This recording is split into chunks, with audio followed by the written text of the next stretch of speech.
தமிழ் ஜனம் குடும்பத்தினருக்கு வணக்கம். மற்றொரு ஜனம் 360 நிகழ்ச்சிக்கு உங்களை அன்புடன் வரவேற்கிறேன். இன்று நம்மோட அபினவ் மற்றும் குஹன் 2 பேரும் இணைஞ்சிருக்காங்க. அவங்கள நிகழ்ச்சிக்கு வரவேற்போம். வணக்கம். வணக்கம். எல்லாரும் வணக்கம்ண்ணா. எப்படி இருக்கீங்க? நன்றாக இருக்கிறோம். நல்லா இருக்கீங்களா? நீங்க ஊருக்கு ஏதோ போறதா ஆமா. சொன்னீங்க. ஊருக்கு போறேன். நான் என்ன சொன்னேன்னா, ஊருக்கு போக வேண்டியிருக்கு. அதனால அப்பப்ப தான் வருவேன். ரெகுலரா வர முடியாதுன்னு தான் சொன்னேனே தவிர, நான் வேற இது நான் தெரியாம நாளையிலிருந்து வரமாட்டேன்னு சொல்லல. நான் இது ஊருக்கு சரியா போறேன். டிராவல் இருக்கு. நெறைய வேலைகள் இருக்கு. வெளிய போய் வீடியோ எடுக்க வேண்டியிருக்கு. அப்பப்போ என்னால வர முடியாது அப்படிங்கிற ஒரு விஷயத்த ஏன்னா, தொடர்ந்து 50 எபிசோட்ல கன்டினியூவா வந்த ஒரே ஆள் நான் தான் நம்ம 3 பேர்ல. நான் ஒரு நாள் தான் லீவு. ஆளாளுக்கு ஆப்சென்ட் ஆயிருக்கீங்க. இல்ல நான் ஒரு நாள் தான் லீவு. அதுவும் அலுவலக பணிக்காக தான் வெளில போயிருந்தேன் நான் தவிர வேற அவரு லீவு அப்படின்னோடனே இன்னைக்கு காலைல ஜாலியா வந்துட்டேன். உள்ள பார்த்தா இருக்காரு. ஸோ அதனால நான் ஊருக்கு போறேன்.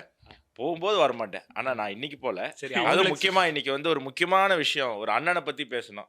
அந்த அண்ணன பத்தி பேசும்போது தம்பி இல்லன்னா நல்லா இருக்காதுல்ல. அதனால இன்னைக்கு இந்த டாபிக் நான் பேசியே ஆகணும் அப்படின்னு அது என்னன்னு இன்னைக்கு பாத்துருவோமா? முதல் டாபிக்கே அதான் பாத்துருவோம். களமிறக்கப்பட்ட அண்ணாமலை உற்சாகத்தில் பாஜக தொண்டர்கள். எஸ். அதாவது இத்தனை நாள் வந்து அவர் மெயின் ஸ்ட்ரீம் பாலிடிக்ஸ்ல இருந்து அவரை ஒதுக்கி வச்சிருக்காங்க அப்படி இப்படின்லாம் நிறைய சொன்னாங்க. ஆனா நேத்து வந்து ஒரு மாலை ஒரு செய்தி வந்து வெளியாயிருக்கு. அது என்ன அப்படின்னா, காரைக்குடி சட்டமன்ற தொகுதி அதற்கான தேர்தல் பொறுப்பாளரா திரு அண்ணாமலை அவர்கள் நியமிக்கப்பட்டுள்ளார் அப்படின்றது தான் அந்த செய்தி. ஸோ பாஜக தொண்டர்கள் மத்தியில் இது பெரும் உற்சாகத்தை கிளப்பி இருக்கிறதா சொல்லப்படுது. நிச்சயமா. அதாவது நேத்து ஒரு மாவட்ட தலைவர் தான் இந்த செய்தி எனக்கு அனுப்புனாரு. ஏன்னா அவர் மாவட்டத்துல இருக்கக்கூடிய ஒரு தொகுதிக்கு இவரை பொறுப்பாளரா போட்டோன்னே அவர் பயங்கர உற்சாகமாயி அந்த செய்தியானதை எனக்கு கால் பண்ணி சொன்னார். இந்த மாதிரி போட்டிருக்காங்கன்னு. அப்புறம் அவன் தகவல் அனுப்பிச்சார். பார்த்தா அவருக்கு அண்ணாமலை அவர்களை சிங்காநல்லூர், மதுரை சவுத், காரைக்குடி, விருகம்பாக்கம், பத்மநாபபுரம் மற்றும் ஸ்ரீவைகுண்டம் இந்த தொகுதிகளுக்கு பொறுப்பாளரா போட்டிருக்காங்க. இதுல ஸ்ரீவைகுண்டம் தவிர்த்து மற்ற அனைத்து தொகுதிகளிலுமே நாடாளுமன்ற தேர்தலையும் அதுக்கு முன்னாடி நடந்த சட்டமன்ற தேர்தலையும் பாஜக சூப்பரா பெர்ஃபார்ம் பண்ண கான்ஸ்டுவன்சிஸ். இதுல சிங்காநல்லூர்னு ஒன்று போட்டிருக்கு. எனக்கு அதுதான் கொஞ்சம் ஒரு டவுட்டா இருக்கு, சந்தேகமா இருக்கு. ஒருவேளை அண்ணாமலை அவர்கள் நின்றா சிங்காநல்லூர்ல நிப்பாரா அப்படிங்கிற ஒரு கேள்வி. ஏன்னா அவர் தேர்தலில் போட்டிட்டா இன்னைக்கு தமிழ்நாட்டில் இருக்கக்கூடிய அரசியல்வாதிகளில் தமிழ்நாட்டில் எங்கே வேணா போட்டியிடலாம் அப்படிங்கிற ஒரு தகுதி உள்ள சிலர் தான் இருக்காங்க. நம்ம முதலமைச்சர் தமிழ்நாட்டில் எங்கே வேணா அவர் போட்டியிட்டா அவரால் வெல்ல முடியும். இவர் சீமான் அவருக்கும் தமிழ்நாடு முழுக்க வெல்ல முடியுமாங்கிறது கேள்விக்குறி. போட்டியிட முடியும். விஜய் அவர்களுக்கும் போட்டியிட முடியும். அந்த கேட்டகரியில இருக்கக்கூடிய என்டிஏல இருக்கக்கூடிய மிக முக்கியமான தலைவர் அண்ணாமலை அவர்கள். ஸோ அவர் எங்க வேணா போட்டியிடலாம். ஆனா கோயம்புத்தூர் அப்படிங்கிறது அவருடைய ஃபோர்டஸ் அப்படின்னு சொல்லப்படுது. கொங்கு ரீஜன் கடைசி கொஞ்ச நாள் அரசியல் முழுக்க கோயம்புத்தூர் மையமா வச்சுதான் இருந்திருக்கு. அவர் நாடாளுமன்ற தேர்தலில் போய் அவர் தன்னோட இல்லத்திலிருந்து எல்லாத்தையுமே கோயம்புத்தூருக்கு மாத்திக்கிட்டாரு. ஏன்னா அந்த இடத்துல இருந்தாதான் அந்த இடத்தோட மக்களோட இணைந்து இருக்க முடியுங்கிறதுக்காக. நிச்சயமா. அதனால அவர் கடைசி காலத்துல எல்லா போராட்டங்கள் அங்க இருக்கக்கூடிய எல்லா விஷயத்திலும் அவருடைய பார்ட்டிசிபேஷன் ரெகுலரா இருந்தது அப்படிங்கிறதுனால அவர் அந்த கான்சென்ட்ரேட் பண்றாரு அப்படின்னும் போது அதனாலதான் சிங்காநல்லூர் அவருக்கு ஒதுக்கப்பட்டிருக்கிறது ஒரு சந்தேகத்தை எழுப்புது அப்படிங்கிறது பார்க்க முடியும். அதே மாதிரி நீங்க இந்த தொகுதி எல்லாம் வரிசையா சொன்னீங்க இல்லைங்களா? ஸோ இதுல இருந்து நமக்கு ஒரு விஷயம் தெளிவா தெரியுது. பாஜக இரட்டை இலக்கத்துல வந்து இந்த தடவை வின்னிங் தொகுதிகளை வந்து எதிர்பார்க்கிறாங்களோ அந்த விஷயத்துல அவங்க சீரியஸா இருக்காங்க அப்படின்றதையாவது நமக்கு இது உணர்த்துறதா தான் இருக்கு. ஏன்னா இத்தனை தொகுதியில திரு அண்ணாமலை அவர்களை அதுவும் ஜெயிக்கக்கூடிய தொகுதின்னு இவங்க நம்பப்படக்கூடிய தொகுதியில அவங்கள போட்டிருக்கிறது அப்படின்றது அவங்க இந்த பிசினஸ் சீரியஸா எடுத்திருக்காங்க. இல்ல நிச்சயமா. அதாவது முக்கியமான தலைவர்கள் இப்போ அண்ணாமலை அவர்கள், எச் ராஜா போன்ற முக்கியமான தலைவர்கள் அனைவருக்குமே 5 தொகுதி ஒதுக்கப்பட்டிருக்கு. சில பேருக்கு 6 தொகுதி கூட ஒதுக்கப்பட்டிருக்கு அப்படிங்கிறது பார்க்க முடியுது. இப்போ சிங்காநல்லூர்ல கடந்த நாடாளுமன்ற தேர்தலினுடைய ரிசல்ட் எடுத்து பார்த்தீங்க அப்படின்னா பாஜக 66,472 ஓட்டு, அதே ஏடிஎம்கே 31,279 ஓட்டு. இது ரெண்டையுமே நீங்க சேர்த்தீங்கன்னா 97,000 வருது. 97,000 98,000 வாக்குகள் வருது. ஆனா டிஎம்கே அந்த நாடாளுமன்ற தேர்தலில் அங்க பெற்ற ஓட்டு 83,000 தான். ஸோ அதுக்கப்புறம் இருக்கக்கூடிய ஆன்டி இன்கம்பன்சி, அப்புறம் விஜய் ஃபேக்டர், இதெல்லாம் நீங்கள் கருத்தில் கொள்ளும்போது அங்கே ஏடிஎம்கே ஓட்டை நல்லா பிரியக்கூடிய வாய்ப்பு இருக்குது. டிஎம்கே ஓட்டை நிறைய பிரியக்கூடிய வாய்ப்பு இருக்குது. ஏடிஎம்கே பிஜேபி ஓட்டிலிருந்தும் விஜய்க்கு போகும். ஆனால் திமுகலேருந்து போகிற அளவுக்கு போகாது கோயம்புத்தூர் பகுதிகளில். நம்மளுடைய சர்வேலே அதை நம்ம பார்த்தோம். அப்படி இருக்கும்போது சிங்காநல்லூர் ஒரு நல்ல வெற்றி வாய்ப்புக்கான ஒரு களமாக பாஜகவுக்கு இருக்குது. அடுத்தது பாருங்கள், மதுரை சவுத். மதுரையில் ப்ரொஃபஸர் ஸ்ரீனிவாசன் அவர்கள் போட்டியிட்டார் பாஜக சார்பாக. இப்போ வரக்கூடிய அந்த நாடாளுமன்ற தேர்தலில் நீங்கள் பார்த்தீங்கன்னா டிஎம்கே தான் ஜெயிக்குது. ஆனால் டிஎம்கே மதுரை சவுத்தில் வாங்கின ஓட்டு 45,783. அதே பாஜகவும் அதிமுகவும் சேர்த்தால் பாஜக 42,073, ஏடிஎம்கே 26,810. ரெண்டுமே சேர்த்தீங்க அப்படின்னு சொன்னா கிட்டத்தட்ட 68,000 ஓட்டு. மேசிவ் டிஃபரன்ஸ் டிஎம்கேவுக்கும் என்டிஏ கூட்டணிக்கும்.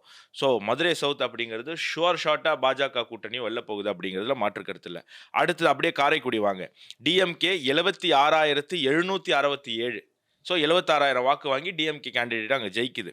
அதே காரைக்குடியில் அதிமுக 32,000, பாஜக 42,000. இந்த 32,000ம் 42,000மே சேர்த்தீங்கன்னா 74,000.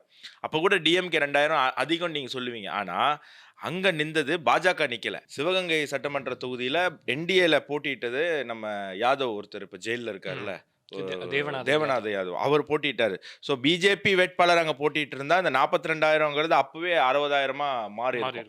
ஸோ அங்கேயுமே காரைக்குடியிலையுமே பாஜக என்டிஏ கூட்டணியில் காரைக்குடியில் ஸ்ட்ராங்காக இருக்கிற கட்சி யார் அப்படின்னு பார்த்தீங்கன்னா பிஜேபி தான். ஸோ காரைக்குடி தொகுதி கண்டிப்பாக பிஜேபிக்கு வரும் அப்படிங்கிற எதிர்பார்ப்பு தான் பார்க்கப்படுது. விருகம்பாக்கம் நமக்கு தெரியும், ட்ரெடிஷ்னலாகவே பிஜேபி ரொம்ப செல்வாக்கு இருக்கக்கூடிய ஒரு தொகுதி.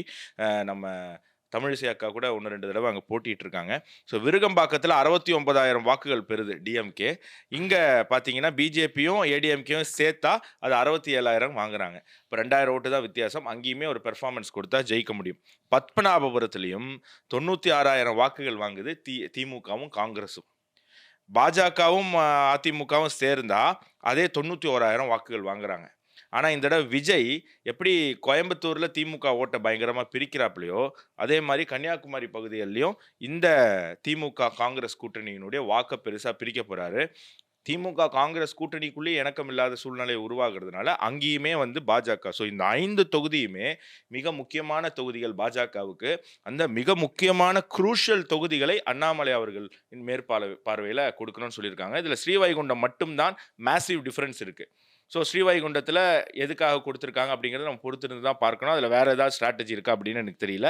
ஸோ இந்த 5 தொகுதிகள், நான் சொன்ன 5 தொகுதிகளும் ஷுவர் ஷார்ட்டாக பாஜக, என்டிஏ கிடையாது, பாஜக வெல்ல போகிற தொகுதிகள் அப்படின்னா அந்த தொகுதிக்கு அண்ணாமலை அவர்கள் பொறுப்பாளராக போட்டிருக்காங்க அப்படிங்கிறது 2 பேருக்கு மிக முக்கியமான ஒரு மெசேஜ்.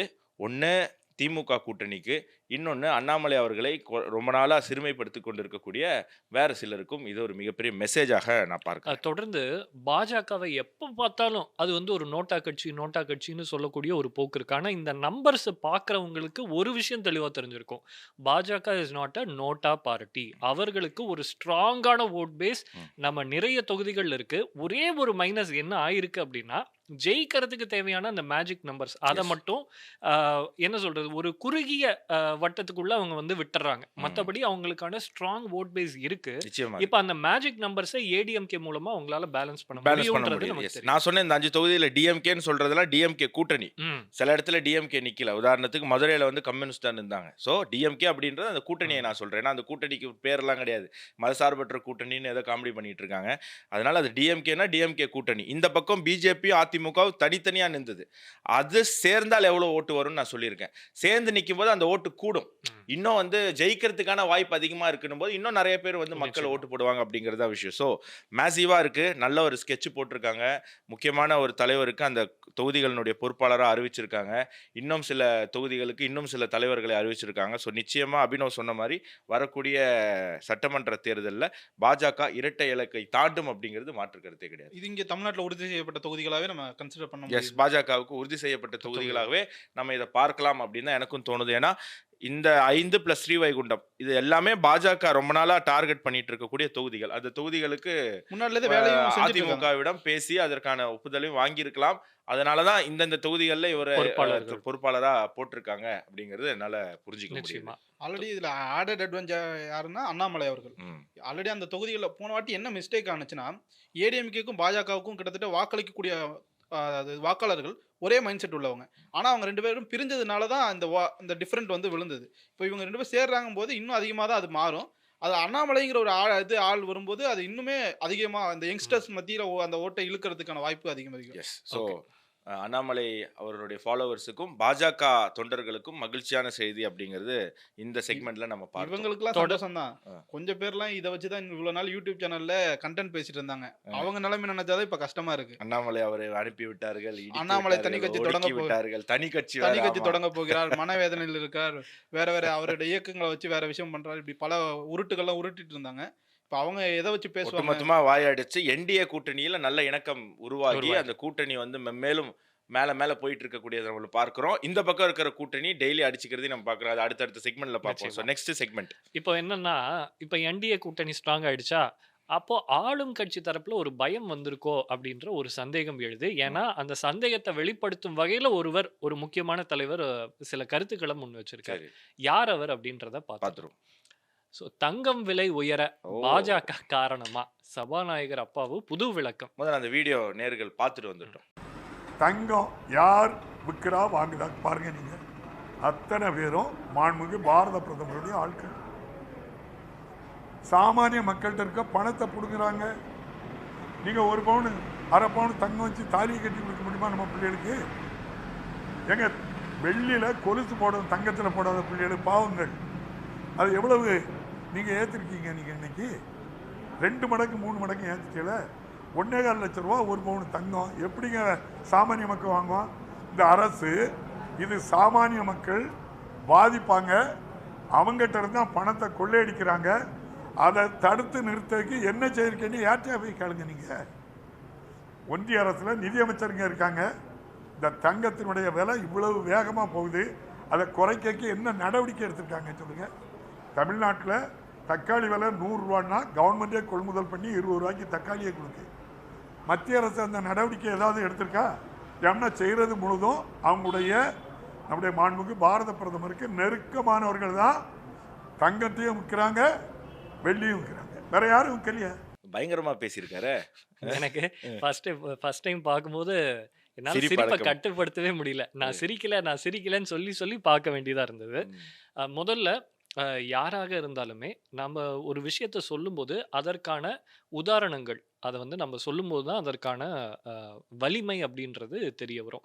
ஆனா திரு அப்பாவு அவர்கள் பேசும்போது எந்த ஒரு உதாரணமுமே அவர் தரல. அல்லது அதற்கு ஒரு ஆதாரமும் தரல. அவரு ஒரு மேம்போக்கான குற்றச்சாட்டை முன்வைத்ததா தான் நான் ஒரு இதை பார்க்கிறேன். விரக்தியில பேசுறத தான் நான் பார்க்கிறேன். ம். நம்ம பார்க்கிறோம் மம்தா பானர்ஜி எப்பெல்லாம் ஒரு விரக்திக்கு உள்ளாகுறாங்களோ அந்தந்த தேர்தல்ல எல்லாம் வந்து அவங்க ஒரு சரிவை சந்திச்சிருக்காங்க. உதாரணத்துக்கு 2021 சட்டமன்ற தேர்தல்ல பயங்கர அக்ரெசிவா இருந்தாங்க. பயங்கர ஒரு விரக்தியில அவங்க வந்து என்ன பண்றதுன்னு தெரியாம பயங்கர ஷிவரிங்ல இருக்கிறத நம்ம பார்த்தோம். பாஜக 4 தொகுதியிலிருந்து 70 தொகுதிகளுக்கு மேல வென்றாங்க. அதே மாதிரி 2019 நாடாளுமன்ற தேர்தல்ல அதே பதட்டம் வந்து மம்தா பானர்ஜியிடம் இருந்தது. பார்த்தா பாஜக பயங்கரமா மம்தா பானர்ஜியோட அதிகமான நாடாளுமன்ற தொகுதிகளை கைப்பற்றினாங்க. அந்த ஒரு பதட்டம் 24ல பார்க்கல. 24ல மம்தா நிதானமா இருந்தாங்க. அப்போ மம்தா பானர்ஜி வெல்லக்கூடிய விஷயம் நம்ம பார்த்தோம். இப்போ மறுபடியும் வெஸ்ட் பெங்கால்ல மம்தா வந்து பதற ஆரம்பிக்கக்கூடியது அவங்களோட இப்போ அஜித் பவார் இறந்ததுக்கு பாஜக தான் காரணம்னு வெக்கமே இல்லாம அந்த ஆளு செத்து 1 மணி நேரம் கூட ஆகல. வந்து பிரஸ் மீட்ல கேவலம். இதெல்லாம் ஒரு அரசியல்வாதிக்கான ஒரு குவாலிட்டியே கிடையாது. ஸோ ரொம்ப சின்ன புள்ளத்தனமா இருந்தது. அந்த ஒரு விரக்தியும் அந்த ஒரு பதட்டமும் இப்போ திமுக தலைவர்கள் மத்தியில என்னால பார்க்க முடியுது. அதனுடைய ஒரு விஷயம் தான். இது அந்த வீடியோக்கு கீழே நீங்க கமெண்ட்ல போய் பார்த்தீங்கன்னா, பாஜக காரங்க இல்ல. சாதாரண சாமானிய தமிழர்கள். ஓகே. அப்போ உடனே பாஜக காரங்க தமிழர்கள் இல்லையான்னு கேட்கக்கூடாது. கட்சி தொடர்பு சார்பு இல்லாதவங்கள பத்தி நான் சொல்றேன். ஸோ கட்சி சார்பு இல்லாதவர்களே கீழ என்னென்ன கமெண்ட் போட்டிருக்காங்க. இன்னும் என்ன பைத்தியக்காரனாவே நினைச்சிட்டு இருக்கல நீ? ஒருத்தர் போட்டிருக்காரு. இன்னொருத்தர் வந்து இதெல்லாம் இன்னும் 4 மாசத்துக்கு இந்த காமெடி எல்லாம் கேட்கணும். இப்படிங்கிற மாரி. ஸோ மக்களுக்கு ஒரு புரிதல் வருது. ஏன்னா, கொஞ்சம் அறிவு இருக்கக்கூடியவங்க கூகுள்ல போயிட்டு டிங் டிங் டிங் டிங்னு அடிச்சீங்கனாலே, தங்கம் விலை எப்படி முடிவாகுது அப்படிங்கிறத நம்மளால புரிஞ்சுக்க முடியும். தங்கம் விலைய வந்து மோடியாலயோ, ஆனந்தாலயோ, அபினவாலயோ, குகனாலயோ முடிவு செய்ய முடியாது. ஒரு கட்சியால முடிவு செய்ய முடியாது. ஒரு நாடால முடிவு செய்ய முடியாது. தங்க விலைய முடிவு பண்றது அப்படிங்கிறது London bullion market association and Comex. அதுல லண்டன் புல்லியன் மார்க்கெட் அசோசியேஷன் தான் முக்கியமான ரோல் ப்ளே பண்ணுது தங்கத்தினுடைய விலையை முடிவு பண்றதுக்கு. ஒரு நாளைக்கு 2 முறை தங்க விலை முடிவாகுது. லண்டன் டைம்ல அங்க இருக்கக்கூடிய 10:30 மணி காலை 10:30 மணிக்கும் மாலை 3 மணிக்கும் இதுக்கான விலை நிர்ணயிக்கப்படுது. இப்போ இந்த விலை வந்து டாலர்ல நிர்ணயிக்கப்படுது. எப்படி நிர்ணயிக்கப்படுது? எவ்வளோ சேல்ஸ் இருக்கு. அதாவது இவங்க கிட்ட 100 கிலோ தங்கம் இருக்கும். இல்ல 100 டன் தங்கம் வச்சிருக்கோம். அந்த London billion market association 100 ton கோல்ட வச்சிருப்பாங்க. அவங்க அத எலக்ட்ரானிக் ஆக்ஷன்ல விடுவாங்க. இப்ப அந்த 100 டன் வாங்குறதுக்கு 200 பேர் வந்தாங்கன்னா, ஒரு ரேட் இருக்கும். திடீர்னு அது 400 ஆச்சுன்னா ரேட் கூடும். ஏன்னா, ப்ராடக்ட் கம்மி, டிமாண்ட் அதிகம். ஸோ எப்படி தக்காளி, வெங்காயம் இதுக்கெல்லாம் டிமாண்டின் அடிப்படையில விலை ஃபிக்ஸ் ஆகுது. அதுக்கு தான் மோடி ஃபார்முலா கொண்டு வந்தாரு. ஃபார்முலா கொண்டு வந்து தக்காளிக்கு ஒரு பேசிக் ப்ரைஸு, அது எவ்வளோ ஏறினாலும் இறங்கினாலும் இதுக்கு கீழே போகாது.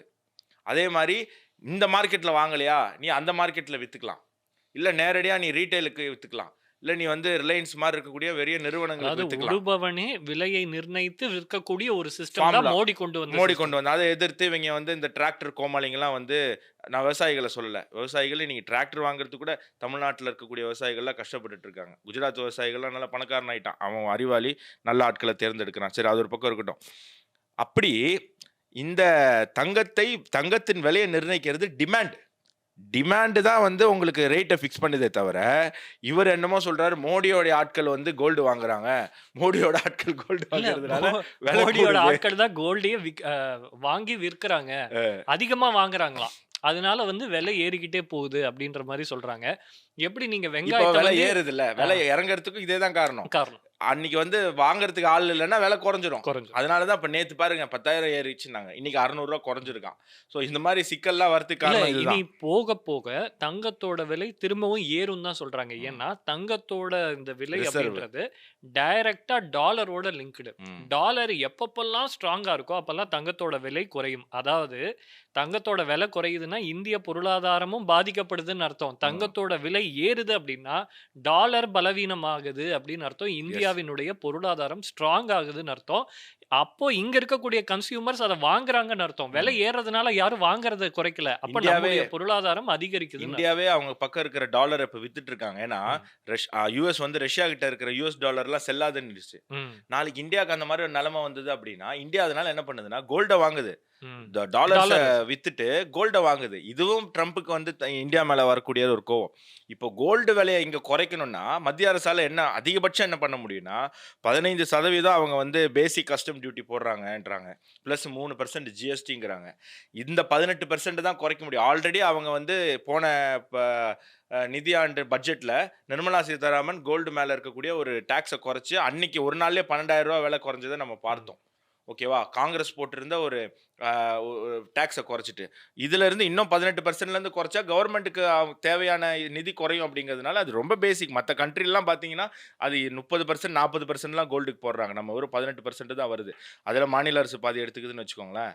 ஸோ இந்த திமுக அரசு தான், அதில் அப்பாவுடைய அரசு தான். இதெல்லாம் எப்படின்னா இந்த ஒருத்தர் பேசினார்ல, அரசு கடன் வாங்கினா உனக்கு என்ன, ஓம்பா நீயா கட்ட போற அப்படி, நான் தான் சார் கட்டணும், என்கிட்ட தான் வரி வாங்கி கட்ட போறீங்க நீங்க, ஓகேவா. இந்த மாதிரி மக்களை ஏமாத்தி சொத்து வரி உயர்த்துது, மக்களை இந்த மாதிரி ஏமாத்துறதுலாம் இனி நடக்காது. உங்களுடைய பூச்சாண்டித்தனம், உங்களுடைய இந்த மாதிரி மக்களை குழப்பக்கூடிய விஷயங்கள்லாம் இன்னைக்கு நடக்காது. மக்களுக்கு அறிவு வளர்ந்துருக்கிறது, அதன் வெளிப்பாடு தான் அந்த வீடியோக்கு கீழே போட்டிருக்கக்கூடிய கமெண்ட்.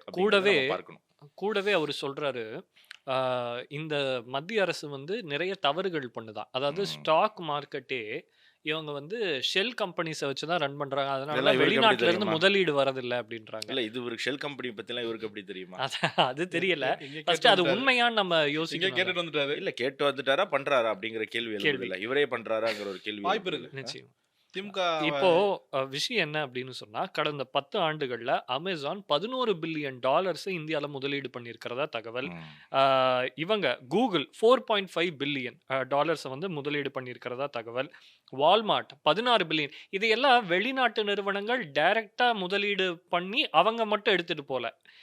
இதை வந்து இந்தியாவில் இருக்கிற நிறுவனங்களோட ஜாயிண்ட் பார்ட்னர்ஷிப் போட்டு அதன் மூலமாக தான் இந்த முதலீடுகள் மேற்கொள்ளப்படுது. அப்போ ஒரே நேரத்தில் இந்தியாவுக்கு முதலீடு வருது, இந்தியர்களுக்கு வேலை வாய்ப்பு கிடைக்குது, இந்தியாவில் இருக்கிற நிறுவனங்களும் பயன்பெறுது. அப்போ இந்தியாலையும் ஒரு எக்கோசிஸ்டத்தை இதெல்லாம் உருவாக்குது அப்படின்றத நம்ம தெரிஞ்சுக்கணும். மாறா எங்கிருந்து நிறுவனங்கள் வெளிநாட்டுக்கு வெளி மாநிலங்களுக்கு போகுதுன்னா, அதாவது தமிழ்நாட்டுக்கு வர வேண்டிய நிறுவனங்கள் தமிழ்நாட்டுக்கு வரேன்னு சொல்லிட்டு வெளி மாநிலங்களுக்கு போன உதாரணங்கள் தான் இருக்கே தவிர இந்தியாவுக்கு வரமாட்டேன் அப்படின்னு எந்த நிறுவனமும் சொல்ல. சமீபத்தில் கூட பார்த்தோம்னா யூரோப்போட மதர் ஆஃப் ஆல் டீல்ஸ்ன்னு அதை சொல்றாங்க. அப்படிப்பட்ட ஒரு ஒப்பந்தத்தோட இந்தியா கையெழுத்திட்டு இருக்கு.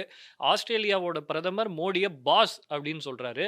யூகே நம்மளோட கையெழுத்து போடுறாங்க. அப்பாவுக்கு ஏன் சந்தேகம் வருதுன்னா, எப்படி ஸ்டாக் எக்ஸ்சேஞ்ச் எல்லாம் இப்படி ஹையா போகுதுன்னு அவருக்கு ஏன் சந்தேகம் வருது? நாங்க தான் எதுவும் பண்ணவே இல்லையே, நாங்க சும்மா தானே இருக்கோம், நாங்க லாலிபாப் தானே சாப்பிட்டுட்டு இருக்கோம், அப்புறம் எப்படி ஏறும்னா மற்ற மாநிலத்திலலாம் முதலமைச்சர்கள் அண்டைய மாநிலத்தில் இருக்கக்கூடிய சந்திரபாபு நாயுடு போன்ற முதலமைச்சர்கள் நல்லா பண்ணிட்டு இருக்காங்க. அதனால வந்து இந்தியாவுடைய பொருளாதாரம் உயருது. நீங்க அமைதியா இருந்தீங்கன்னா அது இந்தியாவுக்கு மறைமுகமான பாதிப்பு தான். ஏன்னா தமிழ்நாட்டில் ஒரு பிரச்சனைனா அது இந்தியாவுக்கு பிரச்சனை அப்படிங்கிறது தான்.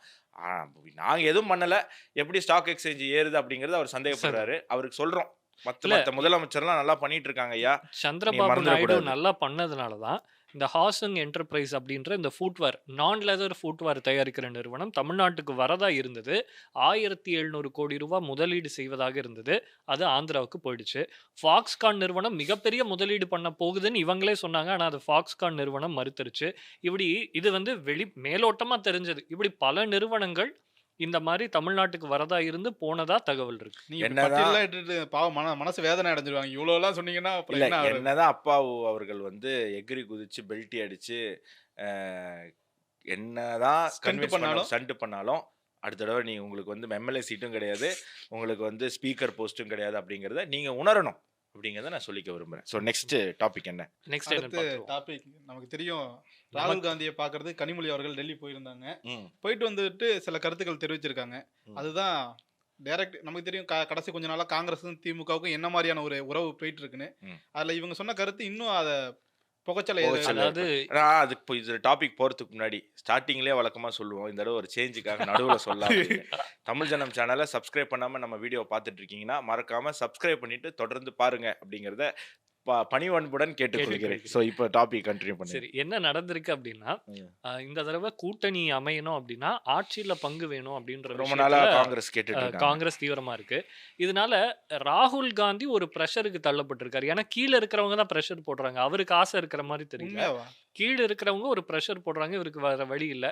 ஸோ அவர் என்ன சொல்றாரு, ஜார்க்கண்ட்ல கூட நாங்கள் வந்து அமைச்சரவையில் காங்கிரஸ்க்கு இடம் இருக்கு, அதே மாதிரியான ஒரு சூழ்நிலை தமிழ்நாட்டிலையும் வரணும், எங்களுக்கு வந்து நீங்கள் அதிக ரெப்ரசன்டேஷன் அதே போல் மினிஸ்ட்ரியில் இடம் தரணும் அப்படின்ற கோரிக்கையை அவர் வச்சதா சொல்கிறாங்க. அதை வந்து திமுக மறுத்திருக்கு. அதாவது கனிமொழி போனாங்க, அவங்க மறுத்துட்டதா செய்திகள் வந்து வெளியாயிருக்கு. அதற்கு அவங்க சொல்லக்கூடிய காரணம் தான் காங்கிரஸோட மானத்தை வாங்கும் வகையில் இருக்கு. ஏன் அப்படின்னா, உங்க எம்எல்ஏக்களை வந்து ஈஸியாக விலைக்கு வாங்கிடுவாங்க. ஏற்கனவே 2 தடவை இந்த மாதிரி அறிவிச்சிருக்கோம். 1980ஸ்ல அப்புறம் 2011ல் இந்த மாதிரி கூட்டணி ஆட்சியை அமைக்கலாம் அப்படின்ற முடிவுக்கு வந்தோம். ஆனால் 2 எலெக்ஷன்லையும் நாங்கள் தோத்துட்டோம் அப்படி அறிவிச்சது. ஒருவேளை இந்த தடவையும் மைனாரிட்டியாக நாங்கள் ஆயிட்டோம் அப்படின்னா உங்கள் எம்எல்ஏவெல்லாம் ஈஸியாக விலைக்கு வாங்கிடுவாங்க அப்படின்ற விஷயத்தை நேற்று நம்ம பார்த்தோம். விஜயனுடைய தகப்பனார் மரியாதைக்குரிய எஸ்.ஏ. சந்திரசேகர் வந்து காங்கிரஸ்காரங்களாம் இன்னும் நல்லா இது பண்ணணும், ஏன் அங்கே தொங்கிட்டு இருக்கீங்க, இங்கே வாங்க, உங்களுக்கு மரியாதை கிடைக்கணும் அப்படி இப்படின்னு ஏதோ பூஸ்ட் கிடைக்கும் அப்படின்னு சொன்னார். உடனே செல்வ பெருந்தகை கோவம், உங்கள் பூஸ்ட் ஹார்லிக்ஸ் எல்லாம் நாங்கள் ராகுல் காந்தி எங்களுக்கு தருவார், நீங்கள் உங்கள் வேலையை பாருங்க அப்படின்னு அவர் ரொம்ப கோவமாக பேசுறதை நம்ம பார்த்தோம். அண்ணா வாண்ணே, அண்ணா அக்கா பேசுனதை கேட்டிங்களாண்ணே, அக்கா பேசுனதை கேட்டிங்களா, இவ்வளோ கேவலமாக யாராவது பேச முடியாது. அதாவது நீங்களாம் வேலைக்கு போயிடுவீங்கன்னு அக்கா பேசியிருக்காரு. நீங்கள் இன்றைக்கி ஒரு ப்ரெஸ் மீட் வைக்கிறீங்க, கனிமொழி அக்காவை பார்த்து உங்களுக்கு என்ன தெரியும் காங்கிரஸ் கட்சியை பற்றின்னு நீங்கள் கேள்வி கேட்குறீங்க. அப்போ தான் நீங்கள் காங்கிரஸ் கட்சியினுடைய தலைவர் அப்படின்னு காங்கிரஸ் கட்சியில் இருக்கிற தொண்டர்கள் நம்புவாங்கண்ணே. முதல்ல அதுக்கு அவர் நம்பணும்ல, அவர் நம்புறது இருக்கட்டும், காங்கிரஸ் கட்சி தொண்டர்கள் நம்பட்டும், அப்போ தானே ஓட்டு போடுவாங்க.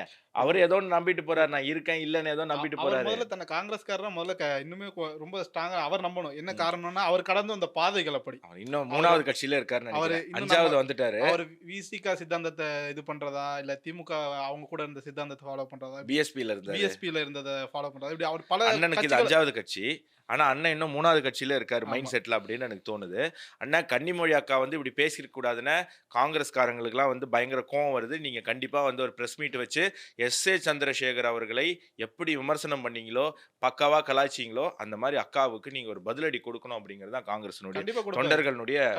ட்விட்டர்ல வந்து எங்க கட்சி ரொம்ப பாரம்பரியமான கட்சி, 100% பூத் ஏஜென்ட் போட்டுட்டோம், 85% நாங்க இது கிராம ஆல்ரெடி போட்டாச்சு, அத காப்பி பேஸ்ட் திரும்ப காப்பி பேஸ்ட். இப்போ இத விட அசிங்கப்படுத்தினப்பே இததான் போட்டாரு. இது வந்து அவங்க ரெகுலரா வந்த விஷயம் தானே, எவ்வளவுதான் அவமானப்படுது. எனக்கு ஒரு விஷயம் மட்டும் தான் புரியல. அது அபினவ் சொல்லும்போது ராகுல் காந்தி ரொம்ப பிரஷர் பண்றாங்க, அவர் ரொம்ப பிரஷர்ல இருக்காரு. உண்மையாவே ராகுல் காந்தி பிரஷர் ஆகுறாரா? எனக்கு தெரிஞ்சு இதெல்லாம் அவர் தலைக்கு ஏத்திக்கிற மாதிரி தோணுது. இந்த ஒரு டாபிக் வந்து நம்ம நேர்களும் புரிஞ்சுக்கணும். காங்கிரஸினுடைய ஸ்ட்ராட்டஜி என்ன? திருப்பி காங்கிரஸ் இப்போ ரொம்ப அடி மட்டத்துக்கு போயிட்டாங்க. ஸோ காங்கிரஸினுடைய ஸ்ட்ராட்டஜி, பிஜேபியோட ஸ்ட்ராட்டஜி என்னன்னு நான் சொல்கிறேன். பிஜேபி என்னதான் காங்கிரஸ் முக்த் பாரத்னு சொன்னாலும் பிஜேபியோட ஆசை என்னன்னா, குறைந்தது 3 மாநிலத்திலேயாவது காங்கிரஸ் ஆட்சி இருக்கணும் எப்போவுமே. ஏன்னா காங்கிரஸை மொத்தமாக அழிச்சிட்டா காங்கிரஸ் பண்ண கெட்டதும் சேர்ந்து அழிஞ்சிரும், மக்கள் மறந்துடுவாங்க. அப்புறம் திருப்பி காங்கிரஸ் வந்து திருப்பி ரிவைவ் ஆகி வர்றது ரொம்ப ஈஸி. அப்போ பாஜகவினுடைய ஆசை என்னன்னா, எப்படியாவது ஒரு 3 மாநிலத்திலயாவது காங்கிரஸ் ஆட்சியில இருக்கணும். அப்பதான் பார்க்குறோம், ஹிமாச்சல் பிரதேச குட்டிச்சோறு ஆக்கியாச்சு. இலவசங்களை கொடுத்து. கர்நாடகாவை குட்டிச்சோறு ஆக்கியாச்சு இலவசங்களை கொடுத்து. தெலுங்கானாவை நாசம் பண்ணியாச்சு இலவசங்களை கொடுத்து. அப்போ மக்களுக்கு காங்கிரஸோ இப்படி இதுதான் காங்கிரஸ் அப்படிங்கிறது அவங்களுக்கு புரியும். இப்போ காங்கிரஸினுடைய ஸ்ட்ராட்டஜி என்னன்னா, எல்லா மாநிலத்திலையும் தோக்கிறது. ஒரு இடத்துல கூட ஆட்சிக்கு வராம இருக்கிறது. அப்போ மக்களுக்கு ஒரு 5 வருஷத்துல என்ன ஆயிடும்னா, காங்கிரஸ் அப்படிங்கிறது அவங்களுடைய நல்லது கெட்டதெல்லாம் மறந்துடுவாங்க. அப்ப திருப்பி காங்கிரஸ் வரும்போது அது புதுசா வரும். இப்போ பிஜேபி அவங்களுடைய தலைமையே பிளான் பண்றதே, அவங்க வேலை செய்யலைன்னா கூட நம்ம வேலை செஞ்சு அவங்கள ஏதாவது 2 மாநிலத்துல ஜெயிக்க வைக்கணும் அப்படிங்கிறது. காங்கிரஸினுடைய இன்னொரு ஸ்ட்ராட்டஜி என்னன்னா, எல்லா மாநிலத்திலையும் பாஜகவை கால் ஊன்ற விடுவது, பாஜகவை வலிமையான கட்சியாக மாற்றுவது. அதற்கு என்ன பண்ணணும், நம்ம அந்த மாநிலத்தில் இருக்கக்கூடிய வலுவான ஒரு மாநில கட்சியோட கூட்டணி வச்சு அவங்கள இந்த ஒரு படத்துல வடிவேல வந்து, அண்ணா அவன் பாருண்ண கால் மேல கால் போட்டிருக்கான், நீ போடுன, அவன் போடுறது. அண்ணா அவன் பேப்பர் படிக்கிறான், படின, படிக்க தெரியாது. அண்ணா அவன் மட்டும் சாயறா, நீங்களும் சாயிங்கன்னா சாக்கடையில் விழுந்துருவார். அந்த மாதிரி ஃபர்ஸ்ட் மகாராஷ்டிரா போனாங்க, உத்தவ் தாக்கரே சரத் பவாரை சாக்கடையில் தள்ளி விட்டாங்க. அப்புறம் நேராக ஒரு ஃப்ளைட்டு பிடிச்சி இங்கே பீகார் போனாங்க. பீகார் போய் ஆர்ஜேடியை நாங்கள் ஆர்ஜேடி அப்படின்னு சொல்லிட்டு மொத்தமாக அந்த ஏஎம்மும் எனக்கு ஒரு 5 தொகுதி தாங்கன்னு வந்தான். அவங்களே சேர்க்காம வாங்க வா கிளம்பு நான் பார்த்துக்குறோம் அப்படின்னு ஒரு 60 தொகுதியை சண்டை போட்டு வாங்கி அந்த மாநில கட்சியை நல்ல ஸ்ட்ராங்காக இருந்த முதல்வர் வேட்பாளர் யாருன்னா, எல்லா கருத்து கணிப்புலையுமே இவர் தான், அந்த தேஜஸ்வி யாதவ் பேர் தான் வந்தது. 2வது தான் நிதிஷ்குமார் பேரே வந்தது. அந்த அளவுக்கு ஒரு பேர் புகழ் பெற்ற மாநில கட்சியை அங்க 30 தொகுதி கூட வெல்ல விடாம அடிமட்டத்துக்கு தள்ளிட்டாங்க. அந்த மாதிரி பல மாநிலத்துல அதற்கான உதாரணம் இருக்கு. இப்ப அடுத்தது அந்த ஒரு தலையில வடிவேலு ஒரு படத்துல அதே வடிவேலு காமெடி தான், ஒரு தலையில கை வச்சுட்டு பாஸ் பண்ணுவாங்கல்ல, இப்ப அது திமுகவுக்கு வந்திருக்கு. திமுக தொண்டர்கள் இதை புரிஞ்சுக்கணும். காங்கிரஸினுடைய ஸ்ட்ராட்டஜியே பாஜக கைக்கூலி அப்படின்றது இல்ல, காங்கிரஸினுடைய ஸ்ட்ராட்டஜி அதுதான். காங்கிரஸினுடைய ஸ்ட்ராட்டஜியே இங்க இருக்கக்கூடிய மாநில கட்சியை வீக்காக்கி பாஜகவை கொண்டு வந்துடணும். பாஜக எங்கெல்லாம் வருதோ, ஆட்சிக்கு வருதோ, அங்க வந்து இயல்பாகவே மேண்டேட்டரியாகவே ஆப்போசிட் யார் வருவா, காங்கிரஸ். ஏன்னா அது மட்டும் தான் தேசிய கட்சி, மற்றெல்லாம் மாநில கட்சி. அப்போ பாஜக தேசிய கட்சி, பாஜகவுக்கு எதிராக வரக்கூடிய ஒரு கட்சி, ஒரு வல்லமை பெற்ற ஒரு வாய்ப்பு பெற்ற ஒரு கட்சி அப்படின்னா காங்கிரஸ். இது காங்கிரஸினுடைய ஸ்ட்ராட்டஜி. இது யாரும் பேச மாட்டாங்க. 360ல நாங்கள் தான் உங்களுக்கு இந்த விஷயத்த சொல்லியிருக்கோம். ஸோ பிஜேபியோட ஸ்ட்ராட்டஜி என்ன, காங்கிரஸே வேலை செய்யலானாலும் அட்லீஸ்ட் 2 மாநிலத்தில் ஜெயிக்க வைக்க வேண்டியது. அதனால காங்கிரஸ் ஏதாவது 2 மாநிலத்தில் ஜெயிச்சாங்க அப்படின்னா அதற்கும் பின்னாடி பாஜக தான் இருக்கு அப்படிங்கிறது நீங்க புரிஞ்சுக்கணும். காங்கிரஸினுடைய திட்டம் என்னன்னா, எல்லா மாநில கட்சியும் அழிச்சிட்டு பாஜகவை வலிமைப்படுத்தி அந்த ஒரு வேலையே செய்யாம நோவாம அது என்ன நொங்கு திங்கிறதா அப்படிங்கிற ஒரு விஷயத்த செஞ்சு அவங்க வந்து அங்க ஆட்சிக்கு வரணும் அப்படிங்கிறதா. ஸோ இந்த கூட்டணி எப்படி என்ன ஆக போகுதுன்னு தெரியல. தமிழ்நாட்டில் இந்த காங்கிரஸ் திமுக கூட்டணி, இவங்க கூட்டணி வைக்கிறதா வேணாமான்னு யோசிச்சே தேர்தல் வந்துடும் அப்படின்னு நினைக்கிறேன். ஸோ ஒரு அளவுக்கு இப்போ வந்து தமிழ்நாட்டுக்கு சின்ன பிரகாசமான விடிவு காலம் தெரிகிற மாதிரி எனக்கு தெரியுது. தேர்தல் முடிவில் மக்கள் எப்படி வாக்களிக்கிறாங்க அப்படிங்கிறத நம்ம பொறுத்திருந்து பார்ப்போம். நெக்ஸ்ட் டாபிக், உருட்டுகளுடைய உலகம் வந்து திமுக தான். ஓகே, அவங்களுடைய திமுகவோட 75வது ஆண்டு விழா வந்து கொண்டாடி இருக்காங்க. அதுல மூத்த பத்திரிகையாளர் திரு என் ராம் அவர்கள், அப்புறம் அவங்களோட பேச்சாளர்கள்லாம் சில விஷயங்கள் எல்லாம் பேசியிருக்காங்க. அதை பத்தி தான் இன்னைக்கு நம்ம இதை பத்தி பேச போறோம். ஓகே, எனக்கு ஒரு சந்தேகம். இவர் ஒரு பத்திரிகையினுடைய சேர்மன், ஒரு அரசியல் கட்சி மேடைக்கு போனா அப்ப அந்த பத்திரிகை பயஸ்டா ஆயிடாது? ஆல்ரெடி அந்த பத்திரிகை மேல வைக்கக்கூடிய குற்றச்சாட்டு என்னன்னா, அது ஒரு சைனாவுடைய ஸ்டாண்டு தான் பல நேரங்கள் எடுக்குது. ஆபரேஷன் சிந்தூர் நேரத்துல கூட சைனாவும் பாகிஸ்தானும் சொல்றதுக்கு முன்னாடியே ஹிந்து சொல்லிடுச்சு, அது இந்தியாவுடைய ரஃபேல் ஜெட் விழுந்துருச்சு அப்படின்னு. அந்த அளவுக்கு மாப்பிள்ளைக்கு அவசரம் அப்படிங்கிற மாதிரி ஹிந்து பேப்பர்ல, அந்த ஹிந்து பேப்பர்னுடைய சேர்மேனு திமுக மேடைக்கு போனா அது தப்பா நினைச்சுக்க மாட்டாங்க மக்கள்? அந்த பத்திரிகை பயஸ்டுன்னு நினைச்சுக்க மாட்டாங்களா? அது வந்து மக்கள் அப்படி ஏன்னா நம்மள சில பேர் இது பாஜக கைக்கூலி சேனல்னு உருட்டிட்டு இருக்காங்க. நம்ம நேற்று யூஜிசி மேட்டர்ல கூட பாஜகவை எதிர்த்து பேசணும். பார்த்தா நம்ம பேசி வீடியோ டெலிகாஸ்ட் ஆகும்போதே அதை சுப்ரீம் கோர்ட்டு அதை பேனே பண்ணிடுச்சு. நம்ம பிஜேபிக்கு தப்பு பண்ணும்போது பிஜேபிக்கு அகேன்ஸ்டா பேசுற விஷயங்கள் நம்ம பண்றோம். பட் இது திமுகவுக்கு இன்னொரு பேர் நடுநிலைன்னு இருக்கும்னு நினைக்கிறேன். அதனாலதான் நாங்க நடுநிலை ஊடகவியலாளர்கள்ன்றாங்க. ஏன்னா நடுநிலைன்னா அது திமுக தானே. இல்ல, நீங்க இது வந்து பிஜேபி மேடையில திராவிட மிடில் கழகம், இவரு பிஜேபி மேடையில வந்து பேசியிருந்தாலோ இல்ல ஒரு ஆர்எஸ்எஸ் நிகழ்ச்சியில கலந்திருந்தாலோ இவர் வந்து ஒரு சித்தாந்தவாதியா கருது. இவர் பத்திரிகையவே தினமலரை வந்து ஆர்எஸ்எஸ் பத்திரிகைங்கிறாங்க. எந்த ஆர்எஸ்எஸ் காரர் அதை நடத்துறாருன்னு எனக்கு தெரியல. தினமலர் பாதி நேரத்துல பிஜேபிய பயங்கரமா அடின்னு அடிக்குது. ஆனா அதெல்லாம் ஆர்எஸ்எஸ் பிஜேபி பத்திரிக்கை. ஹிந்து வந்து வராது என்ன எனக்கு தெரியல. எனக்கு அந்த கேள்வி இருக்கு. இவர் வேற கோவக்காரன்னு வேற சொல்றாங்க. எனக்கு தெரியல என்ன மேட்டர். பார்த்து சூதானமா தான் இருக்க வேண்டியதா இருக்கு. சரி, இப்போ ஒரு விஷயம் என்ராம் அவர்கள் அந்த மேடையில் என்ன பேசுறாரு அப்படின்னா, இந்த அரசாங்கம் திமுக அரசாங்கத்தினுடைய கெத்தெல்லாம் நான் சொல்றேன் அப்படின்னு தேசிய கல்விக் கொள்கையை தடுத்து நிறுத்தினார்கள். தமிழகத்திற்கு வரவேண்டிய நிதி வேண்டாம் என்று சொல்லி 3 மொழி கொள்கையை தடுத்து நிறுத்தி தமிழகத்தை காப்பாற்றினார்கள் அப்படின்னு பேசுறாரு. ஐயா 2 நாளைக்கு முன்னாடி தானே நிதி வேணும்னு கேட்டாங்க. நிதி இல்ல, நேத்து தானே வந்து உருதுவை நாங்க கட்டாயப்படுத்துறோம்னு பேசியிருக்காப்ல. அப்ப உருது 3வது மொழி இல்லையா? எனக்கு புரியல. உருது என்ன தமிழுக்கு தங்கச்சியா தம்பியா? மலையாளமோ கன்னடமோ தெலுங்கியோ தெரிஞ்சா கூட சரி தமிழ் அதுல இருக்கு, அது வந்து ஏதோ இங்க இருந்து போனா அங்க இருந்து வந்த மொழின்னு நம்ம ஏதோ சொல்லிக்கலாம். உருது எத்தனாயிரம் கிலோமீட்டர் தாண்டி இருக்குன்னு எனக்கு புரியல. எத்தனாயிரம் கிலோமீட்டர் தாண்டி இருக்குன்னு எனக்கு புரியல. அப்போ திமுக வந்து இங்க இது என்ன திணிக்குது? உருதுவை திணிக்குது. அது 3வது மொழி. அது இவருக்கு பிரச்சனை இல்லை.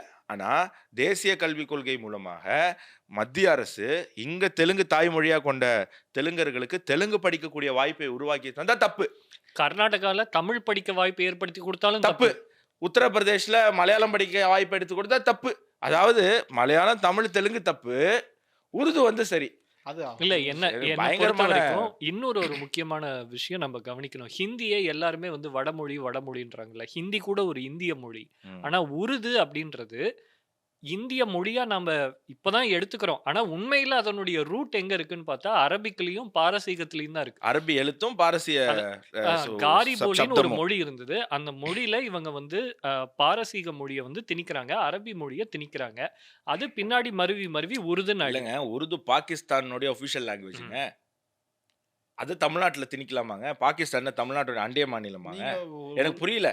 சோ இது ஒரு பக்கம். திமுகவை பொறுத்த வரைக்கும் ஒரே ஒரு விஷயம் தான், நீங்க வந்து இந்த மண்ணுல இருந்து ஏதாச்சும் ஒண்ணு எடுத்து வச்சாதான் அதை வந்து அவங்க ஏத்துக்க மாட்டாங்க. நீங்க வெளிநாட்டுல இருந்து எதோ கொண்டு வந்தாலும் அதை அவங்க மறுக்கவே மாட்டாங்க, அதை அப்படியே ஏத்துப்பாங்க. அது காடு வெள்ளா இருக்கட்டும், வீரமா முனிவரா இருக்கட்டும், இப்படி யார் வந்தாலும் அவர்களெல்லாம் தமிழ் ஜியு போப் மாதிரி ஆட்கள் வந்தாலும் அவங்க வீரமா முனிவர்னு நாம சங்கராச்சாரியார் வந்தேறினுவாங்க. அதாவது காலடியில பிறந்த சங்கராச்சாரியார் வந்தேறி கால்டுவெல்லும் பெஸ்லியும் வந்து உங்களுக்கு வந்து தமிழ் ஜியு போப் கல்லறையில நான் ஒரு தமிழ் மாணவன் அப்படி ஒரு மண்ணே கிடையாதுன்னு எவ்வளவு வாட்டி சொல்லிட்டு இருக்கு. அதையே தெரியாம உருட்டிட்டு இது ஒரு உருட்டா. இன்னொன்னு இவருக்கு என்னன்னு தெரியல, என்ராம் அவர்களுக்கு நம்ம கவர்னர் RN ரவி அவர்களை பார்த்தால் ஒரு கோபம்.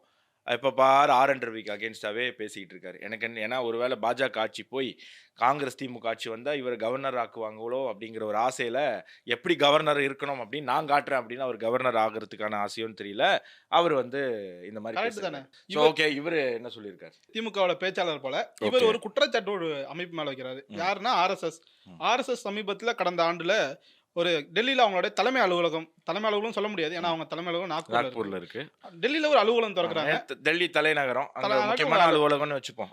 கேசவ குஞ்சா அப்படின்னு சொல்லிட்டு. குஞ்சினா என்னன்னு சொல்லிட்டு நேர்கள் தப்பா எடுத்துப்பாங்க. குஞ்சினா வேற ஒண்ணும் கிடையாது, சுற்றி பூங்காவனம் இருக்கக்கூடிய ஒரு இடம் அப்படிங்கன்னு அதுக்கு பொருள். அது நிறைய பொருள் இருக்கு, அதுல ஒரு பொருள் ஒரு அது குஞ்சினா ஒரு இடம், அந்த இடத்தை சுத்தி கார்டன் இருக்கும் அப்படின்னு சொல்ல. பிருந்தாவனத்துக்கு கூட அந்த மாதிரி. ஆமா, அந்த மாதிரி அந்த அலுவலகமானது திறக்கப்பட்டது. அதை தொடர்ந்து கொஞ்ச நாளுக்கு அப்புறம் இப்போ சமீபத்துல அதுக்கு பக்கத்துல இருந்த ஒரு கோவில் வந்து இடிக்கப்பட்டுருச்சு. ரொம்ப பிரபலமான கோவில், ஜண்டேவாலன் மாதா மந்திர் அப்படின்னு ரொம்ப நான் போயிருக்கேன் அந்த கோவிலுக்கு. அந்த கோவில இடிக்கப்பட்டுடுச்சு. அதை வந்து இவர் என்ன குற்றச்சாட்டு வைக்கிறாருன்னா, RSS வந்து கோவில் இடத்தை அபகரிச்சு அதை இடிச்சிட்டு அதுலதான் அவங்களுடைய அலுவலகத்தை கட்டியிருக்காங்க அப்படிங்கிற ஒரு குற்றச்சாட்டு வைக்கிறாங்க. அப்படி மட்டும் குற்றச்சாட்டு வச்சு அவர் நிப்பாட்டி இருந்தா பரவாயில்ல. RSS ஏன் வந்து தமிழகத்துல HRNC ஒழியணும்னு சொல்லுது தெரியுமா?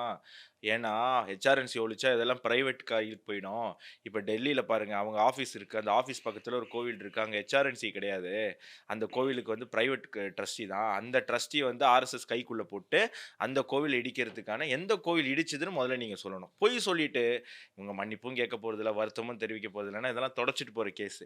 பச்சை பொய். கோவில்ல ஒரு செங்கல் கூட இடிக்கப்படலை. இது அன்னைக்கு கடந்த ஆண்டு நவம்பர் 29-30க்கு இந்த மாதிரி ஒரு இஷ்யூ வந்து ஜென்ரேட் ஆச்சு. உடனே எல்லாரும் கிளப்பிட்டாங்க, இந்த மாதிரி RSS கட்டிட பக்கத்தில் இருக்கிற கோவில் இடிச்சிட்டாங்கன்னு டெல்லி நேஷனல் அளவில் அது ஒரு பெரிய புரளி கிளம்பிடுச்சு. அதுக்கப்புறம் எப்போவுமே பாஜக RSSலாம் லேட்டு தானே ஒரு விஷயத்தை கிளாரிஃபை பண்ணுறதுக்கு. ஒரு 2 நாள் கழிச்சு வந்து கிளாரிஃபிகேஷன் தந்தாங்க. கோவில் நிர்வாகமே வந்து தந்துருச்சு, கோவிலெல்லாம் இடிக்கலைங்க, அந்த ஆர்எஸ்எஸ் அலுவலகம் இருக்கிறதுக்கு பின்னாடி பல ஆண்டுகளான ஆக்கிரமிப்பு நிலங்கள் இருந்தது, குடிசைகள். அதுவும் ரொம்ப ரிஸ்கா மேலே வந்து ஹெவி கரண்ட் போகக்கூடிய வயர்கள் இருக்கக்கூடிய ஒரு பகுதியில் அது பக்கத்தில் குடிசை வச்சுருந்தாங்க. அதுவும் அப்பப்போ அந்த ஃபயர் ஆக்சிடென்ட் ஆகக்கூடிய ஒரு தன்மையும் அங்கே இருந்தது. அதனால ரொம்ப காலமாக சொல்லிட்டு இருந்தாங்க. அதை வந்து அகற்றிட்டாங்க. அந்த அகற்றுறது கூட 45 நாள் முன்னாடியே அவங்களுக்கு ப்ரியர் நோட்டீஸ்லாம் கொடுத்து தான் அந்த மக்களை வந்து போக சொன்னாங்களே தவிர, கோவிலில் 1 இன்ச்சு இடத்த கூட ஆக்கிரமிக்கவும் இல்லை, கோவில்ல இருந்து ஒரு செங்கலை கூட உருவலை. ஏன்னா டெல்லியில் மிக முக்கியமான கோவில், அது பிரபலமான கோவில். அது எப்போவுமே ஜேன்னு ஆயிரக்கணக்கான மக்கள் வந்து போகக்கூடிய கோவில். நான் தான் சொன்னேன், நான் போயிருக்கேன் அந்த கோவிலில். அந்த கோவிலை யாராலையும் கையே வைக்க முடியாது. முதல் விஷயம், அதாவது நம்ம ஊர்ல தான் கோயில்லாம் ஈஸியா கை வச்சிடலாம், நார்த்ல வைக்க முடியாது. ஸோ இந்த மாதிரி ஒரு உண்மையை மறைச்சு அப்போ யாரோ புரளியை கிளப்பி விட்டாங்க. அது அன்னைக்கே உண்மையை வெளில வந்துருச்சு. இன்னொன்று, ஆர்எஸ்எஸ் அலுவலகம் இருக்கிற இடம் போக இன்னும் பல இடம் ஆர்எஸ்எஸ் அங்கே இருக்கக்கூடிய சில மடங்களுக்கு அதை கொடுத்துருக்காங்க. இன்னும் அந்த பட்டா எடுத்து பார்த்தீங்கன்னா, ஆர்எஸ்எஸ்னுடைய 2வது தலைவர் குருஜி கோல்வர்கர்னு சொல்கிறாங்க இல்லையா, அவர் பேரில் இருக்கக்கூடிய ஒரே நிலம் அந்த டெல்லி அலுவலகம் இருக்கக்கூடிய நிலம் தான். வேற அவருக்கு சொத்தே கிடையாது. அந்த காலத்தில் அவருடைய பிறந்த நாளைக்கு அந்த பகுதியில் வசித்த மக்களே எல்லாம் ஏழை மக்கள். ஆர்எஸ்எஸ் வந்து உதவி பண்ணி அவங்களுக்கு அதில் வேலைகள்லாம் பார்த்து ஆர்எஸ்எஸ்ஸுக்காக அந்த ஊர் மக்களே வந்து எழுதி கொடுத்த நிலம். எழுதி கொடுக்கும்போது இவர் பேரில் நாங்கள் உங்கள் பிறந்த நாளைக்கு உங்கள் பேரில் தான் தருவோன்னு அடம் பிடிச்சி கொடுத்த ஒரே இடம். அதில் பக்கா டாக்குமெண்ட் இருக்குது, அதுக்கு மேப் இருக்குது, எல்லாமே அவங்க வச்சுருக்காங்க. இது ஒன்றும் பிஜேபி வரும்போது வச்சது இல்லை. அப்போ நேரு தான் அந்த காலத்தில் பிரதமராக இருந்ததுன்னு மறந்துடக்கூடாது. நேரு காலத்தில் பிரதமராக இருக்கும்போது கொடுத்த மேப்பெல்லாம் இன்னும் வச்சுருக்காங்க. அந்த மேப்லேயே 70% தான் நீங்கள் ஆர்எஸ்எஸ்ஸே வச்சுருக்கு. மீதி இடம் ஒரு மடத்துக்கு கொடுத்துருக்காங்க, மீதி இடம் இன்னும் சில பேர் வசிச்சுட்டு இருக்காங்க. அதிலெல்லாம் கை வைக்கவே இல்லை. கை வச்சது அந்த மேப்பை தாண்டி இருக்கக்கூடிய கரண்ட் கம்பத்துக்கு ஓரமாக இருக்கிறேன்னு. இதெல்லாம் உண்மை. அன்றைக்கி முடிஞ்சு போச்சு. திருப்பி இவங்க மேடையில் ஏறி பொய்யா பேசுகிறாங்க அப்படிங்கிறது. அந்த பொய் பேசுகிற மேடையிலே என்ராமும் போயிருக்காரு அப்படிங்கிறது எனக்கு ஆச்சரியமாக இருக்குது. என்னுடைய கேள்வி என்னென்னா, முரசொலி அலுவலகம் பஞ்சமி நிலத்தில் இருக்குன்றாங்க, சொல்கிறாங்கல்ல, நானா சொன்னேன்? திரு தடா பெரியசாமி இருந்தார் இல்லையா, அவர் தான் இந்த கேஸை வந்து ஹேண்டில் பண்ணிட்டு இருந்தார். பஞ்சமி நிலம் அப்படின்னு நம்ம சொல்லும்போது அதில் வந்து நிறைய கேட்டகரைசேஷன் இருக்கு. அவர் வந்து என்ன சொல்றாரு, இது திரு வினோபா அவர்களால் கொடுக்கப்பட்ட ஒரு நிலம், அதுல சில பல விஷயங்கள் நடந்து அதன் மூலமா தான் அங்க முரசொலி வந்திருக்கு அப்படின்னு சொல்லிட்டு அவர் சொன்னாரு. அந்த கேஸ் அதுக்கப்புறம் ஓப்பன் ஆச்சு, திரும்ப விசாரணையில இருக்கு அப்படின்னு நினைக்கிறேன். ஸோ எடுத்தோடனே பஞ்சமி நடமான்னு கேட்டா இல்லைன்னு சொல்லிடுவாங்க. ஆனா அதுல நிறைய சொன்ன மாதிரி கேட்டகரைசேஷன் இல்ல, இருக்கு. குற்றச்சாட்டு இருக்குல்ல. நீங்க பேசுங்க, சமூக நீதி மேடை தானே. சரி, அவர் பேசல, அந்த லெஃப்ட்ல இருந்த தம்பி பேசல. அவர் ஏதோ திமுகவுடைய இவங்க எல்லாம் சொல்லுவாங்களே இந்த காலத்துல, சொம்பு அப்படின்னுவாங்களே, அண்டாவோ சொம்போ ஏதோ ஒன்று வச்சுக்கிட்டோம். அவருடைய இதுக்கு தகுந்த மாதிரி அவர் வச்சுக்கிட்டோம். இவர் பத்திரிகையாளர் தானே, என்றாம. நீங்க நிறைய நல்லது பண்றீங்க, திமுக நல்லது பண்றீங்க. ஆனா இப்படி ஒரு குற்றச்சாட்டு இருக்கு, அதை பேசாம தொடச்சிட்டு போயிடுங்களேன். எதுக்கு நீங்க அந்த கலங்கத்தோட இருக்கணும்? அந்த நிலத்தை பஞ்சமி நிலம் அது பட்டியல் சமுதாய மக்களுக்கே கொடுத்துருங்களேன் அப்படின்னு ஏன் சொல்லல? எனக்கு ஒரு கேள்வி இருக்கு. முதல்ல என்றாம் வந்து பத்திரிகையாளரா இருக்காரா? ஏன்னா அவர் வந்து பல இடங்கள்ல புகைப்பட கலைஞரா மாறிட்டார்ல. ஏன்னா அவர் நம்ம பாக்குறோம், முதல்வர் எங்க போனாலும் அவருக்கு வந்து வீடியோ எடுக்கிறது, போட்டோ எடுக்கிறது, பெரும்பாலான நேரங்களில் அதுதான் அவர் பண்றாரு. நான் ஃபர்ஸ்ட் வாட்டி இப்போ இவர் நம்ம துறையில் இருக்காரு, நமக்கு தெரியும் என்றாம்னு ஒரு ஆள் இவர் வந்து இவர் இப்படி துறையில் இருந்திருக்காருன்னு. நான் ஒரு காமனான இன்னைக்கு கூட ஒரு ஜென்சி இளைஞன்னு வச்சுங்களேன், நான் சகஜமாக பார்த்தா அவர் ஏதோ ஃபோட்டோகிராஃபர் போல. அவர் இப்போ நிறைய அரசியல்வாதிகளும் வச்சு தெரியாது இல்லை என்றாம் அவர் யாரு. இது இவருக்கு இவ்வளோ கோயில் மேலே இவ்வளோ அக்கறை இருக்குல்ல. திரு அப்பாவு அவர்கள் சொல்றாரு, இப்போ நம்ம பார்த்தோம்ல அதே இதில் தான் சொல்றாரு, திருப்பரங்குன்றம்ல தீபத்தூண்ல தீபம் ஏத்துறதுனால என்ன பிரயோஜனம்னு கேட்குறேன். இவர் இந்த பக்கம் இப்படி பேசுறாரு, இந்த பக்கம் கூட நடத்தலாம். அதுதான். அதே மாதிரி இவங்களுக்கு இவ்வளோ அக்கறை இருந்தா ஈரோடு பெரிய மாரியம்மன் கோயிலினுடைய நிலம் ஆக்கிரமிப்புல தான் இருக்கு, மாற்று மதத்தினரால ஆக்கிரமிப்புல இருக்கு, அதை மீட்டு தரலாம்ல, அதை பண்ணவே இல்லை. பல ஊர்ல பல இது மாற்று மத வழிபாட்டு தலங்கள் இருக்கிறது கோவில் நிலங்கள் தான். இவங்க கட்சி அலுவலகங்கள் இருக்கிறது ஏன் இவ்வளோ. ஏன் திருச்சியில் அவங்களுடைய கலைஞர் அறிவாலயமும் ஒரு இடம் இருக்கு, அது வக்ஃபோட இடம்னு சொல்லி கோவில்னா கூட பரவாயில்ல, வஃப்னா திருப்பி கொடுத்துதானே ஆகணும். அப்ப அங்கேயுமே இஸ்லாமியர்கள் மண்டையிலயும் உலக அரைச்சிட்டாங்க. இந்துக்கள்னு இல்ல, அவங்களுக்கு ஒண்ணுன்னா வெளிப்படையா இந்துக்களை திட்டுவாங்க, ஆனா உள்முகத்துல இஸ்லாமியர்களும் அவங்களுக்கு இதுதான் ஒரே விஷயம். நேரம் வரும்போது தட்டிட்டு போயிட்டே இருக்காங்க. சூப்பர், சரியான அரசியல். அவங்களுக்கு ஒண்ணுன்னா அவன் இந்துவா இருந்தானே, கிறிஸ்டினா இருந்தா, முஸ்லீமா இருந்தானே, அங்கெல்லாம் எதுவும் பார்க்க மாட்டாங்க. இந்துக்களுக்குன்னு ஒண்ணுன்னு வரும்போது மட்டும்தான் நீ அங்க கிறிஸ்தவனா இது முஸ்லீமா அதெல்லாம் பார்ப்பாங்க. ஓகே. டிஎம்கே வெர்சஸ் முஸ்லீம்னு வந்தா முஸ்லீமுக்கு மரியாதை இல்ல. திமுக தான். டிஎம்கே வெர்சஸ் கிறிஸ்டியன் வந்தா கிறிஸ்டியன்ஸ்க்கு மரியாதை இல்ல. ஆனா முஸ்லீம் வெர்சஸ் ஹிந்துனா முஸ்லீம், அவ்வளவுதான். கிறிஸ்டியன் வெர்சஸ் ஹிந்துனா கிறிஸ்டியன், கிறிஸ்டியன் வெர்சஸ் முஸ்லீம்னா முஸ்லீம், ஆமா. டிஎம்கே வெர்சஸ் முஸ்லீம்னா டிஎம்கே. பயங்கரமான ஒரு அரசியல். பக்கா உங்ககிட்ட நிறைய கத்துக்கணும் நம்ம வந்து. அதாவது அவங்க எதனால இவ்வளவு நாள் அரசியல்ல தாக்கு பிடிச்சி இவ்வளவு தூரம் வளர்ந்துருக்காங்கன்னா இந்த மாதிரியான ஒரு பொழைக்க பொழைக்க தெரியாத தெரிஞ்ச ஆட்கள், பிள்ளை. நம்ம அவ்வளவுதான். பொழைக்க தெரியாத ஆட்களா இருந்திருக்கோமே அப்படிங்கிறது புரியுது. ஸோ மேடை போடுங்க. 75 என்ன 175 கூட கொண்டாடுங்க. அதற்கான எல்லா உரிமையும் உங்களுக்கு இருக்கு. அதுக்கான வாழ்த்துக்களையும் நான் தெரிவித்துக் கொள்கிறேன். ஆனா மேடையில ஏறி தப்பா பொய் சொல்லக்கூடாது. சம்பந்தமே இல்லாம டெல்லிக்கே நீங்க போனதே கிடையாது. கும்மிடி இந்த தம்பி எனக்கு தெரிஞ்சு கும்மிடி பூண்டியே தாண்டி இருக்க மாட்டாப்புல. உங்களுக்கு ஹிந்தியும் தெரியாது, இங்கிலீஷும் தத்துக்கா புத்துக்கா. எப்படி தான் நீங்க இந்த டீட்டெயில்லாம் எடுத்தீங்க அப்படின்னு தெரியல. அதனால தான் தப்பா சொல்றீங்க. ஆர்எஸ்எஸ் எந்த கோவிலையுமே இடிக்கல. ஆர்எஸ்எஸ்க்கு அலுவலகத்தினுடைய நிலத்தை ஆர்எஸ்எஸ் தான் அங்கு அருகில் இருக்கக்கூடிய அந்த மடங்களுக்கும் அங்க வசிக்கக்கூடிய பல பொதுமக்களுக்கும் கொடுத்திருக்கு அப்படிங்கிறதையும் இந்த நேரத்தில் நான் சொல்லிக்க விரும்புகிறேன். ஸோ இன்றைக்கும் நிறையா விஷயங்கள் நம்ம விவாதிச்சிட்டோம். மக்களுக்கு மீண்டும் தமிழ் ஜனம் சேனலை சப்ஸ்கிரைப் பண்ணாமல் இந்த வீடியோ பார்த்துட்டு இருக்கீங்கன்னா மறக்காமல் சப்ஸ்கிரைப் பண்ணிவிட்டு தொடர்ந்து நம்ம வீடியோஸ் எல்லாம் பாருங்கள். மீண்டும் ஒரு நிகழ்ச்சியில் சந்திப்போம். நன்றி, வணக்கம், ஜெய்ஹிந்த்.